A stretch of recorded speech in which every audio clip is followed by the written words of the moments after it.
세계 경제가 지금 어디로 가고 있는지 아십니까? 표면적으로는 평온해 보이지만 물밑에서는 엄청난 변화가 진행되고 있습니다. 중국이 조용히 추진하고 있는 프로젝트가 있는데 이게 성공하면 우리가 알고 있던 돈의 개념 자체가 뒤바뀔 수 있습니다. 화폐라는 게 뭘까요? 종이 쪼가리에 숫자를 찍어 놓은 건데 우리는 왜 그걸 믿을까요? 답은 간단합니다.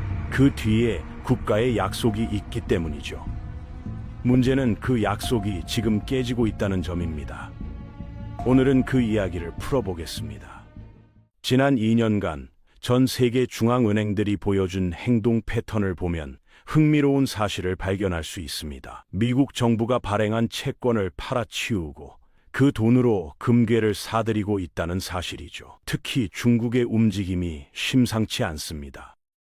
공식 통계만 봐도 중국 중앙은행은 지난 3년간 약 2,300톤이 넘는 금을 매입했습니다. 하지만 전문가들은 실제로는 2배 이상일 것으로 추정하고 있습니다. 비공개로 들여온 물량까지 합치면 5,000톤을 훌쩍 넘는다는 분석이 나오고 있죠.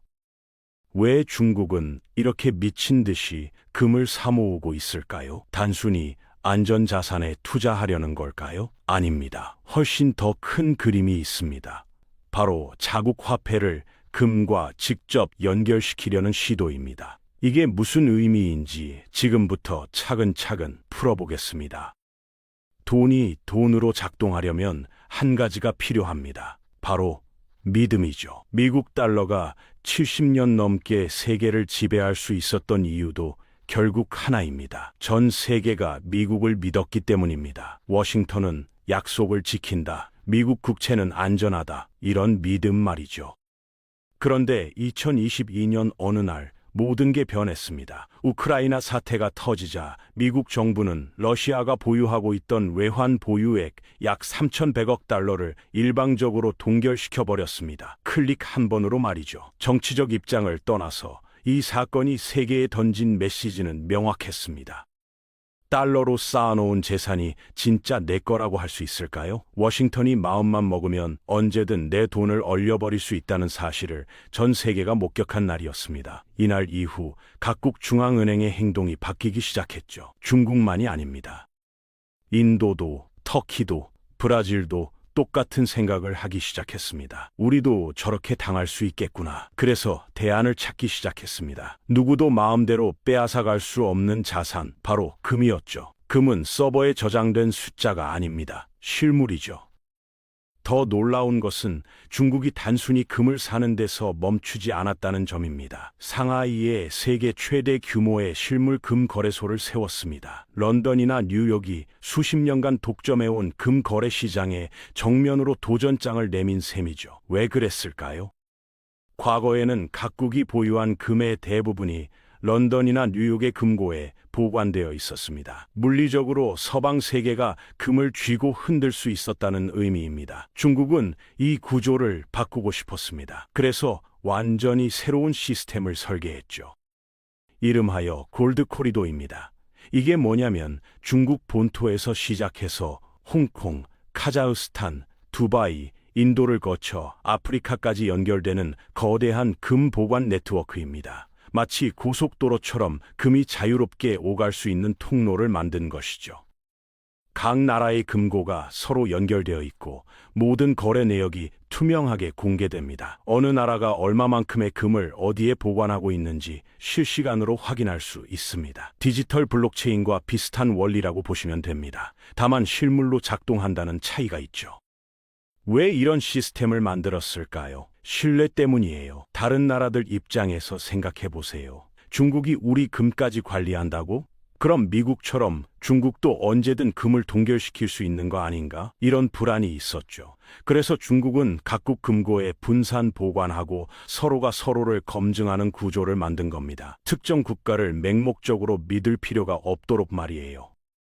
이게 바로 탈중앙화된 신뢰 시스템입니다. 과거에는 워싱턴이 신뢰의 중심이었다면 이제는 금 자체가 신뢰의 중심이 되는 구조죠. 그런데 여기서 끝이 아닙니다. 더 중요한 게 남았습니다. 바로 금을 실제 금융거래에서 사용할 수 있게 만드는 것입니다. 현재 세계 은행 시스템을 움직이는 핵심 자산이 뭔지 아십니까? 미국 국채입니다. 은행들이 서로 돈을 빌려줄 때 담보로 쓰는 게 바로 이겁니다. 예를 들어볼까요? 어떤 은행이 갑자기 자금이 필요해졌습니다. 다른 은행에 전화를 걸어 이렇게 말합니다. 우리 금고에 미국 국채가 있으니 이걸 담보로 맡기고 하루만 돈을 빌려주시겠습니까? 이게 바로 레포 거래라는 겁니다. 초단기 담보 대출이죠. 문제는 이 담보로 쓸 수 있는 자산이 지금까지는 거의 미국 국채로 한정되어 있었다는 점입니다. 그래서 전 세계 모든 은행이 미국 국채를 보유해야 했습니다. 돈을 빌리려면 담보가 필요하고 담보로 인정받는 건 미국 국채뿐이었으니까요. 이게 워싱턴이 세계 금융을 지배할 수 있었던 숨겨진 메커니즘입니다. 한편 중국은 이 구조를 바꾸려고 합니다. 금을 담보로 쓸 수 있게 만드는 것이죠. 이게 가능해지려면 한 가지가 필요합니다. 바로 금이 고유동성 우량 자산으로 인정받는 것입니다. 쉽게 말하면 은행들이 안심하고 담보로 받을 수 있는 최상급 자산이라는 뜻입니다. 과거에는 금이 이 등급에 속하지 못했습니다. 은행이 100억 원어치 금을 갖고 있어도 장부상으로는 절반인 50억 원으로만 인정받았죠. 그래서 금은 그냥 금고에 쌓아두는 장식품 같은 존재였습니다. 그런데 최근 바젤위원회라는 곳에서 중요한 결정을 내렸습니다. 금의 등급을 한 단계 올린 것이죠. 이제 금을 100% 가치로 인정하게 됐습니다. 이게 무슨 의미냐면 금이 드디어 금융 시스템의 정식 멤버가 됐다는 뜻입니다. 다만 아직 최고 등급은 아닙니다. 중국이 노리는 건 바로 다음 단계입니다. 금을 고유동성 우량 자산으로 만드는 것이죠. 그렇게 되면 어떻게 될까요? 은행들이 금을 담보로 돈을 빌려줄 수 있게 됩니다. 국가들이 금을 맡기고 개발 자금을 조달할 수 있게 되는 것이죠. 더 이상 워싱턴이나 IMF를 거치지 않아도 됩니다.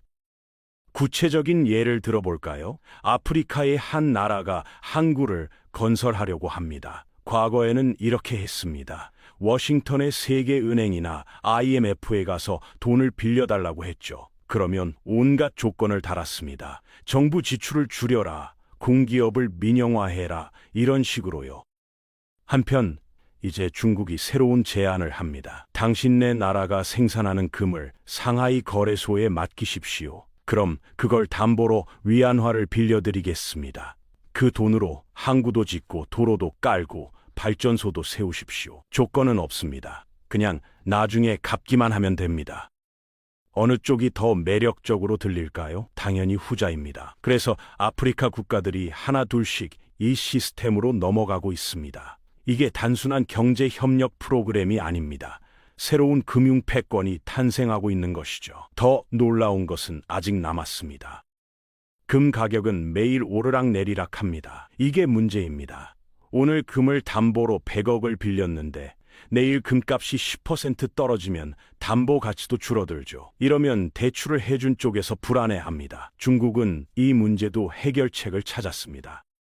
바로 이동평균 가격 시스템입니다. 금 가격을 당일 시세로 계산하는 게 아니라 최근 200거래일의 평균값으로 계산하는 방식이죠. 그러면 하루 이틀 금값이 급등하거나 급락해도 담보 가치는 안정적으로 유지됩니다. 투기 세력의 공격에도 끄떡없죠.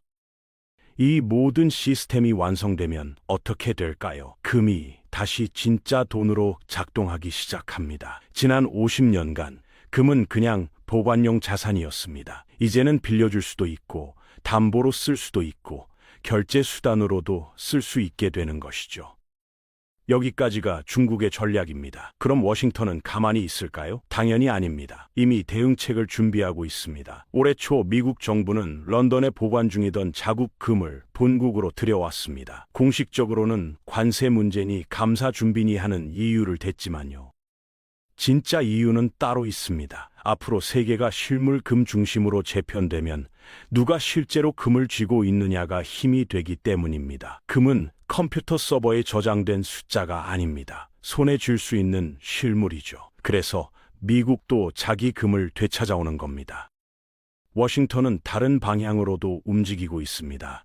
바로 디지털 달러입니다. 블록체인 기술을 활용해서 달러를 완전히 디지털화하려는 시도죠. 재밌는 건 이미 민간에서 만든 디지털 달러가 있다는 점입니다. USDC나 USDT 같은 스테이블 코인 말입니다. 이것들은 달러와 1대1로 연동되어 있고 블록체인 위에서 즉시 전송이 가능합니다. 사실상 민간이 만든 디지털 달러죠. 워싱턴은 앞으로 이 생태계를 법으로 보호하면서 자국 금융 시스템에 편입시킬 가능성이 큽니다. 그러면 어떻게 될까요? 세계는 두 개의 화폐 시스템으로 나뉘게 됩니다. 하나는 중국이 주도하는 금 기반 시스템입니다. 실물로 뒷받침되고 통제 가능하지만 느립니다. 다른 하나는 워싱턴이 밀고 있는 디지털 시스템입니다. 빠르고 편리하지만 코드에 의존하죠. 어느 쪽이 이길까요? 아마 둘 다 살아남을 겁니다. 각자의 장단점이 있으니까요. 중국과 브릭스 국가들은 금 시스템을 쓸 것이고 미국과 서방 국가들은 디지털 시스템을 강화할 겁니다. 결국 다중화폐 시대가 열리는 것이죠.